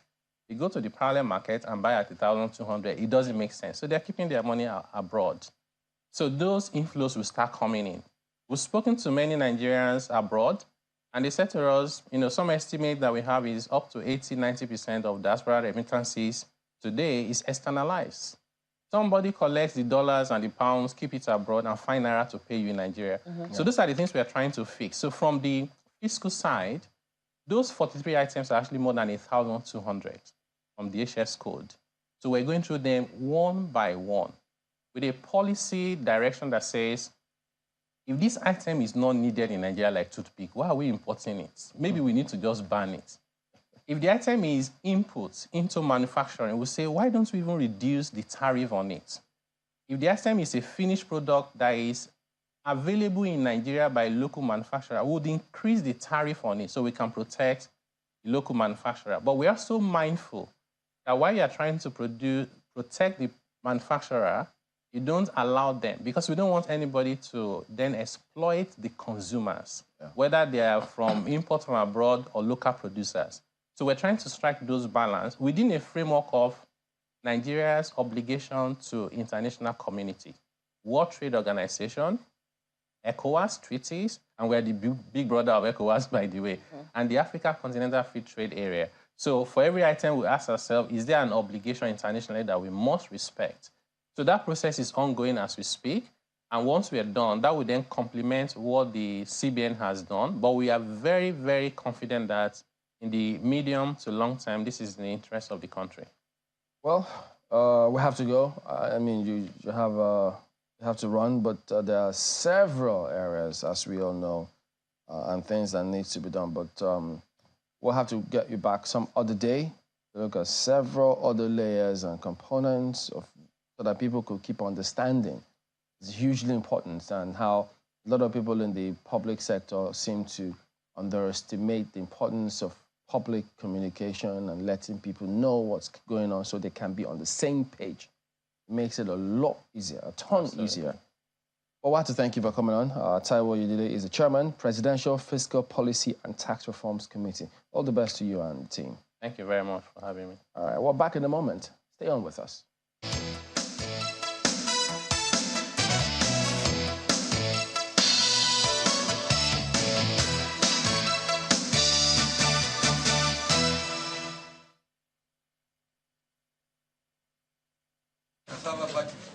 This meeting with leaders of political parties in Abuja is at the instance of the INEC chairman, Professor Mahmood Yakubu, to brief the political parties about the preparations for the off-cycle governorship elections in Kogi, Bayelsa and Imo states. Since our last meeting, the INEC chairman gives a rundown of the preparations thus far, informing the parties about the need for them to submit the names of their polling unit agents for proper accreditation by security agencies. The INEC chairman also speaks to the challenges that the commission is facing as a result of court judgments and orders regarding party candidates. The commission is concerned about the spread of recent judgments and orders of courts in respect of the nomination, substitution, or disqualification of candidates after all the sensitive materials have been printed. The reprinting of the materials in compliance with court orders within a short period of time is not only expensive, but the management of the process is also very challenging for the Commission. However, the political parties are asking the electoral umpire to take advantage of the forthcoming off-cycle elections to rebuild the confidence of the electorates.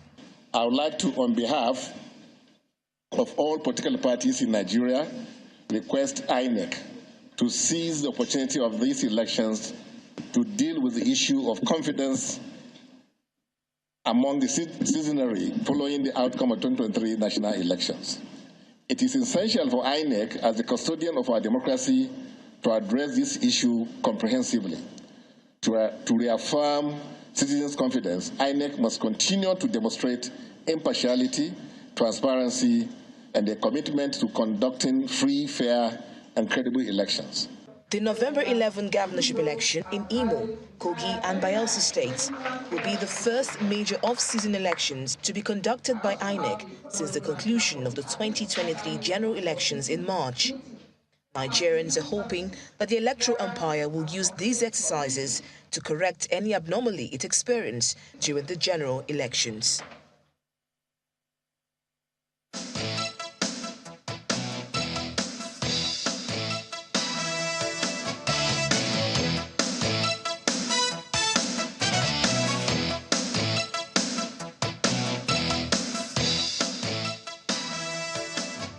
Okay, welcome back. Yes, indeed, Mr. Yabagisani, National Chairman of IPAC and ADP, joins us this morning. Good morning. Thank you for coming on today again. Good morning. So, the political parties have met with INEC, and many are looking to see, wait a minute, in that same hall, what dose of optimism or pessimism, how did you gauge the impression they have of INEC in that meeting? Well, the impression we have actually is of an agency that is very much aware of the circumstances that they found themselves, which is not what they want because it's not making them look good. So, and then there was that commitment, commitment to now deliver on the mandate given to them. Doing things that perhaps they couldn't do, in the last election, like transmission of the results, especially for the presidential election, which did not go according to what they had hoped would happen. And it was the stock taking, really, and then saying, okay, this is where we went wrong, but you political parties too, you have your own role to play because it takes two to tango. Did they actually acknowledge that they went wrong in a lot of areas? Yes, of course. As human beings, you are bound to fail. It's not, I mean, there's no situation which is human-made that you cannot fail. But what is important is to accept, because it's us. We are talking to each other. I was going to say, Chamberlain took that question right out of my mouth. But, it's interesting that they admitted to IPAC.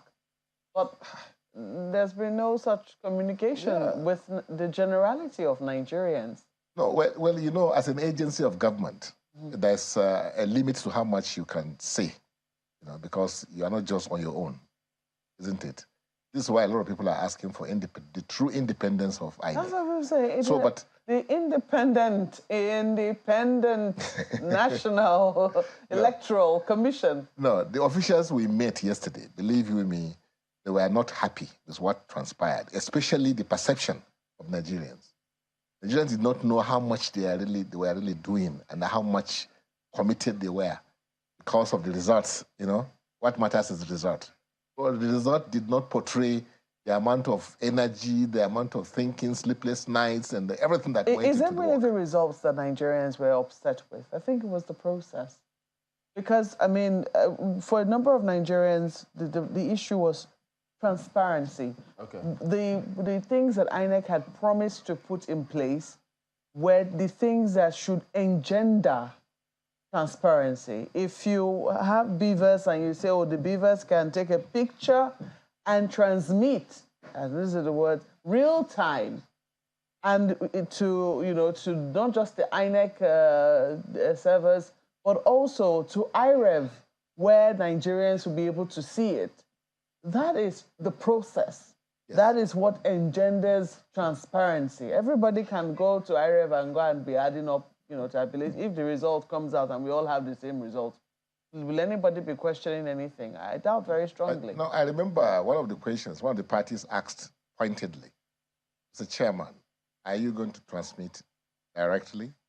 And are we going to see these results on the IRF portal? And the answer was in affirmative. Well, for which election? Is it for the engagement? For the elections coming now. Okay, for the elections. For the three off-season elections. Okay. Because they had all the things that you required in terms of the technology and in fact, human beings that were trained. But the headquarters sitting here can only do so much. And what played out is that, like the beavers been taking pictures. Somewhere, the chairman himself was saying that there were pictures of tables, all sort of funny things that were. So who is gonna, the man sitting here, how does he control, or how does he know the behavior of the person that he has put there to go and represent him? So these are the challenges that they are facing, and you cannot but feel for them. Mr. Son. And say, well, but you now have an opportunity, to change this perception that Nigerians have about the process itself. That some of them were not happy with how things turned out. Yes. And, I also did ask, public don't seem to have that impression. You also did say the public doesn't have the impression or understanding of whatever it is that they're doing, the good works that they're doing. Exactly. So, because even if they come again to the media and tell the media, we will transmit the results electronically, we will do, these are the things they've said before. We've played those tapes time and again to the public, and they've seen it, and so everybody feels, they all said these things, and people have the impression it just did not happen. So if, and they really regret it as they told you, and if they have the impression or if they think that people don't seem to want to buy into what they're doing because the confidence has tanked, have they thought about resigning if people don't believe in what they're doing anymore? Well, there are circumstances where resignation may not be the solution. You may not be doing the system a favor if you resign. Doing the system? Yes, a favor. Because if you have the institutional memory, if you have acquired all the experiences, everything that you have acquired, and you got all these things by virtue of you being in that system. And then just because something went wrong, no matter how big that thing may be, and you know that you have an opportunity to make corrections of those things that went wrong, because you now know, as human beings, we cannot know it all before, no matter how much you prepare. So I think what has happened is that it's a situation where INEC, like all of us, believe you me, is also a victim. They were a victim of circumstances that happened. Who was the victim? INEC. How? How? Because like I told you, and you agree with me, assuming you are Mahmoud. I don't agree yet, but go ahead. Okay, yeah. Assuming you are the chairman of INEC, sitting here in Abuja. You spent all your time before the elections with your people, you trained them, you went around with them, you spent nights with everything, resources and everything that they require, you give it to them. You even run a dry, test of all these things, and everything went fine. So of course, you will go to town to say that we can deliver, and we are going to deliver. Because we have tested it, my people are there, I know that they have the knowledge, they have the experience, we've trained them. So, but then human nature, when they are out there, like what played out, which we saw, some of them did not really deliver. And so, what can they do? Perhaps punish some of them or change the style of what they are doing, and then see. But human beings, we are so difficult to manage. That's the issue. No, not all the time. There are certain things that I might have done. Okay. Some persons will apologize to the people. Because you say in that hall, they were remorseful. Is that right? No, nobody regretted, they were not happy. Nobody in this country. No, let me land. Let me ask you. You say they were not happy with what happened. Is that right? Yeah, how can you be happy when you promise people that are going to deliver this because of what you have done? So if they were not happy, but not only they are not happy, Kimberly, you are not happy. President Tinubu himself is not happy. No, I'm not INEC. Everybody in this country is not happy with what happened. So, and it happened because I understand what you're saying. So Yeah. what I'm asking is this. If you say they told you that they were not happy, yes. If that feeling is across board, or at least largely with the commission, is it out of place to apologize to the people? No, because there are takeaways that were okay. Like the issue of the transmission of results as far as senatorial, House of Rep is concerned, substantially. No. That happened. Mr. Sani, you in that same meeting, you told them in that meeting, yes, redeem your image with these elections. Yes. You said so to them. We did. To INEC chairman. Yeah. So yes. If they had done, as people have seen, that look, some things didn't go, why is it out of place to apologize? Apologize for what now? So why are you asking them to redeem my image? If after you promised certain things and you didn't deliver? No. If you did something deliberately, did something, or you as a person, you made a mistake, you can say, I'm sorry, I made this mistake. But it's not you as a person, because you have put in place all the resources required in terms of infrastructure. So where's the remorse then? Training, what's the remorse? Education. What's the point of being remorseful? No, the point of being remorseful is the fact that people that you put in place did not, live up to expectation.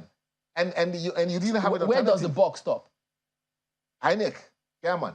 So is he not taking responsibility?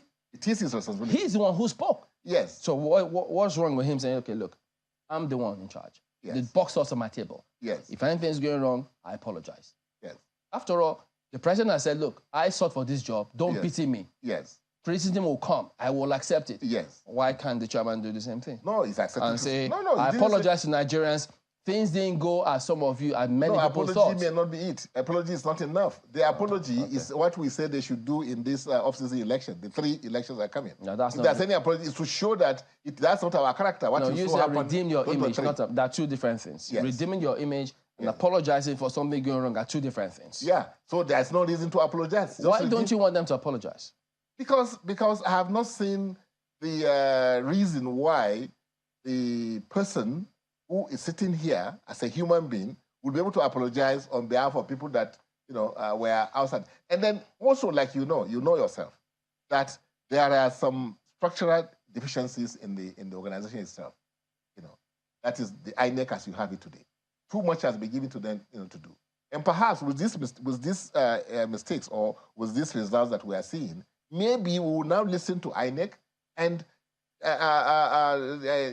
separate INECs into various segments like they've been saying, so that they can concentrate on managing the elections alone, not doing so many things all at the same time. So while I understand what you mean by, unbundling, excuse me, the case for unbundling INEC. Yes. The core job that INEC has, I think you already mentioned it, is to manage elections. Exactly. Is to manage elections. And that is the bungling of that process in the last general elections that has caused this discomfort and has asked them, necessitated them inviting you once more, that's IPAC, and I'm sure other political parties which you represent, to be in that room to have the conversation. So if that is the case, if that is at the heart of the work that they do, I mean, can you really exonerate and say that, if that's at the heart and that job was not excellently delivered, did not deliver to expectation, can you really say that they do not owe Nigerians much? The reasons why they were not excellently delivered, like you said, are known to us as political parties. Perhaps Nigerians may not understand exactly what transpired, what happened. But you could also Nigerians should now begin to understand, because INEC on its own, they are punishing their own people at the highest level of the organization. They are taking some of their own staff to court. There are some that they have sacked, they may not tell you. There are punitive actions they have taken against their people that they found wanting in what happened. But it's not enough for INEC to come and cry over spilled milk that, oh, we're sorry. No. Show us that that's not your character. In the Kogi, in Imo, and the Bayelsa. And that's what they promised to do. And that's why I said the only way they can redeem their image and show the Nigerians that this is not and if they don't, is to give us a credible election. No, they will, definitely. They will. Well, you are saying that they will, but the people who will come out to vote, we've since realized that, elections are about the people. Exactly. People have to have the confidence to come out. I'm glad you are saying this, because there are other stakeholders also that should be held responsible. Who the security agencies, the police, that's the lead agency. The other agencies that some of them, become compromised. And also our own agents too. Which police? The police that has been, holding their report card that, look, we were, praised this last elections. You are holding the police. Yes, for security. Yeah, but for other things that happened. Such as what you are talking about now. Like the results that did not portray what obtained, what happened. Okay, so while it is that we remove police, I mean, I'm not trying to exonerate the police, and I'm not saying that any other critical stakeholders shouldn't take responsibility, but I'm saying that if the people, you and I just came back from elections in another country, and we saw the level of participation of the electorate. Exactly. It was saying that those people came out because they had confidence in their institutions to deliver. Yes. If that is the situation, if that is not the situation on the ground right now, who are the people who are going to be participating in these elections, which INEC says they're going to conduct better? That's why when you mention the people, I say, good, you mentioned the people. There are other stakeholders too. I added the police and other ones to the one you mentioned, that we as Nigerians must also, internalize, the national goal of this country, of the nation, that we want to have an election that When can deliver. INEC not internalized, you the people should internalize. We have internalized. That's why we are there. Ayo. Well, Mr. Sonny, we've gone to the people, which is where I want to go. But in all of the conversations that have been had so far, it would seem like the people are literally at the receiving end, and it would seem like there is no conversation or collaboration with the people. We just give the people what we think is good for them. INEC interfaces with parties, political parties, interfaces with security agencies, interfaces with EFCC, interfaces with everyone that needs to be interfaced with. But there is very, very minimal interface with the electorate. Very, very minimal. And we've asked you this question before about voter education. And it would seem like everyone just leaves it at the end, leaves the people at the end of the table and no longer. That, I think, is the basis of the questions my colleagues have been asking you about the need for INEC to come clean and say, this is the position, we take responsibility, so that right now, how much trust, how much confidence do you think the people in Kogi, in Imo, and in other off-cycle election locations, how much confidence do you think they have in INEC now if no one has been able to come to them and persuade them that this is this, and consequently, we can expect some confidence from the people? Yeah, well, I'm glad you said this about the human thinking, our mentality, as a people. The fact that we do not act as Nigerians. We are not really committed when it comes to the issue about, promoting promoting this country's goals and things like that. It's then, which means it goes beyond INEC, for what you have said, that perhaps we need to now embark on how do we reorientate ourselves as a people? How do we key into those, lofty ideas that we have for this country? Moving our economy forward, promoting unity, having a country that, will be tall, stand tall. Mr. Sonny, I think you're trying to avoid the question. The question that I'm asking, So I understand. No. When it comes to the elections, INEC interfaces with certain critical stakeholders, political parties, security agencies, and all. Who is interfacing with the people? Or are they only left at the end of the table? It's a very good question. And what I'm trying to tell you is that we political parties are supposed to do a lot of that. We have a National Orientation Agency that's supposed to also, embark on that kind of, educational and then voter education and things like that. So it's not the job that only INEC should be able to do. I'm not in any way holding breath for INEC, but I'm just saying that INEC has a job to do, and that is to conduct elections, a credible, free, fair elections. Issue of voter education, we have National Orientation Agency, we ourselves, the political parties, that should interface with the people and tell them that this is important to you, the do's and the don'ts.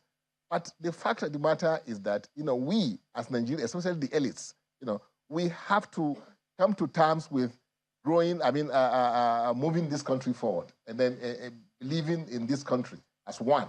Not to say because I'm from this part or I practice certain faiths or this, and then you now do the bidding of those sentiments. So that is what we must get out of our system. And to do it, that is not the work that only INEC can do. In fact, if anybody should do it, I think we, the political parties, are supposed to do it, and yourselves, especially people in the media. Of course, I commend your efforts. You are doing quite a lot. But perhaps all of us need to do more by way of bringing Nigerians, like Mopio was saying, we went to Liberia, we saw how the Liberians were so energized. As a matter of fact, the elections. As we wind down on this matter, yes, sir. Liberia, 78% participation on the part of the people. So, if over here, if INEC apologizing to the people is part of the ingredient of what needs to be done to get the people to believe again and come out of mass, should they do it? The aspect of apologizing is what I don't know how much of substance. If it is part of what needs to be done by INEC, to get our participation close to what we had in Liberia. Yes. Should INEC do it? When INEC has a chance to practically demonstrate that we are not what we thought we are. No, I'm not talking about and the then chance. let us show you. That's not the question. Through. I know what they have, I know the chance they have. Yes. I'm asking. You just came back from Liberia. You just said it. Yes. 78% participation. Who doesn't want that here? Want 90%. So if we do, and because look, you have to know where you're coming from to know how you can improve. Exactly. If the people are saying, listen, we lost confidence in what you've done before. Yes. And so if apologizing to the people and say, okay, listen, we'll do better this time, it's part of what needs to be done, why shouldn't they do it? Well, that's your own understanding of the issue. It's a question. The question is this, that if they apologize... You cannot re-ask the question. If it's been asked, you just answer the question. Now, whether they should do it or not. You heard the question. Yes. But it doesn't... I don't agree with you, the issue of apologizing. I rather want to be pragmatic. I want to see it done. You don't agree with what? Apologizing to Nigerians. Oh, so why does it sound like you're holding brief for INEC? You say you're not holding brief. Yes, it sounds like you're holding brief for INEC. I'm a key player in this. I know what has happened, and I know what the solutions are. I know apologizing. We can't take apologizing to the bank. What will it do for Nigerians? But they are public officials. Yes. They are public officials. I understand. Is it too big for them to tell the public, we missed it on this point, we will do better? How can apologizing to me, what does that mean? I mean, so what? You have apologized. Then I go home and say, oh, they have apologized. And tomorrow they do something worse. And they come back again, they apologize. If you run a company... Let them correct what they have done. Let them show it practically. Then I will accept. And then we can now have a conversation. But are you holding brief for INEC? No, I'm holding brief for the political class. But you are right now. It sounds like you are right now. I don't. No. Because INEC is part and parcel of us as political class. And we have... Really? If we don't grow our institutions, we have to... Why do we then think they are independent in the media? We have to strengthen the institutions that delivers this democracy. Thanks Otherwise, for that correction. we won't make any progress. So the part of if we keep condemning the institution, we keep condemning the people, you don't give them any chance to make their mistakes and correct them, then how do we ever make progress? Are you going to import people from the heaven or some other spirit? No need to apologize for the mistakes then. I said these are mistakes that you can correct, and then they are about to correct them. Okay, Mr. Sani, well, thank you for coming on. He's the national chairman of IPAC, Inter-Party Advisory Council. Advisory, is it? Oh, okay. And national chairman of ADP. Yes. Thank you for coming on this morning. Yes, Chairman. Okay, so do we have time for some messages this morning? We have quite a few here, or more than a few. Let's quickly run through. Oh, no, we're totally out of time. But we see your mail, Ugonna Chidebere, Chief Alexander Lassa. We also see yours here. Ugonna is talking about INEC, and they've lost hope in Imo State. And INEC should redeem their image in Imo State. So it's something I'd like to tell them, since they're part of you. And we also see tweets now from Adeko Ejofetuga, Professor Inakina. Thank you so much. Yeah, so that is the show today. We'll see you again tomorrow. I'm Chamberlain, so goodbye. I'm Maokwe Ogun Yusuf. Thank you for watching. And I'm Ayo Makinde. Have a wonderful and productive day.